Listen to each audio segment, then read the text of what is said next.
Imagine waking up one day to find that your digital identity, along with nearly a billion others, has vanished. This isn't a sci-fi movie plot.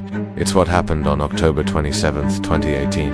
Across 3 continents, a massive identity theft occurred, plunging the world into a digital nightmare. The strangest part, no ransom demands, no data leaks, no digital breadcrumbs. The scale was so immense, yet the execution was so clean that authorities were baffled. They couldn't attribute it to a state-sponsored group or a criminal syndicate. Their leading theory: this was the work of a single individual.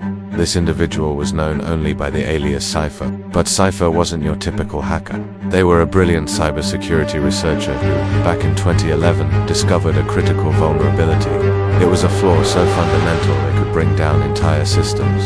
Cipher did the right thing and reported it. Not once, not twice, but 17 times.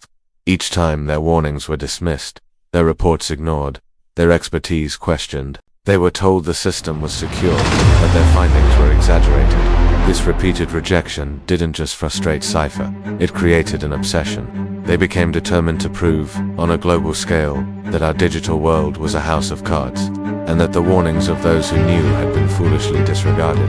For 7 years, Cipher meticulously worked in the shadows. They weren't planning a simple hack. They were mapping the world's digital nervous system.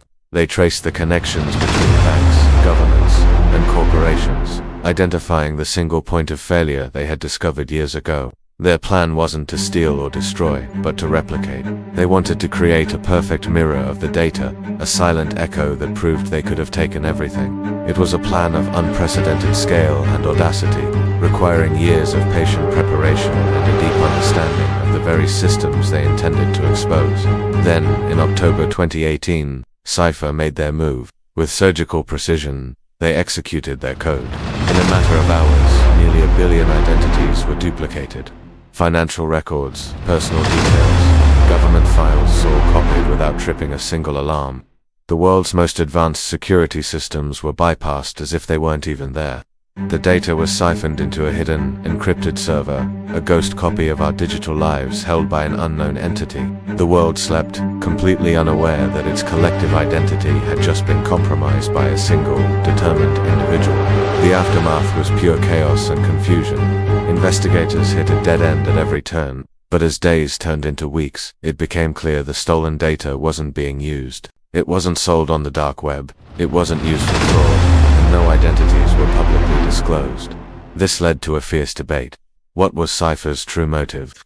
Was this an act of revenge against the institutions that had ignored them? Was it a grand, dangerous warning to force the world to take cybersecurity seriously? Or was it a new form of digital activism, a protest on a scale never before imagined? Cipher was never caught. The stolen data was never recovered. The incident left a permanent scar on our collective psyche, a lingering fear of what could have happened. If one person could do this as a warning, what could a hostile nation or a well-funded extremist group do with the same vulnerability? The world was forced to rebuild its security from the ground up, finally addressing the flaws Cipher had pointed out years before. But the question remains, was this Cipher's final dramatic act, a mic drop on the world stage? Or was it just a prelude, a quiet demonstration of power before a much larger storm? Thanks for watching. If you found this story fascinating, be sure to subscribe for more deep dives into the mysteries of our digital age.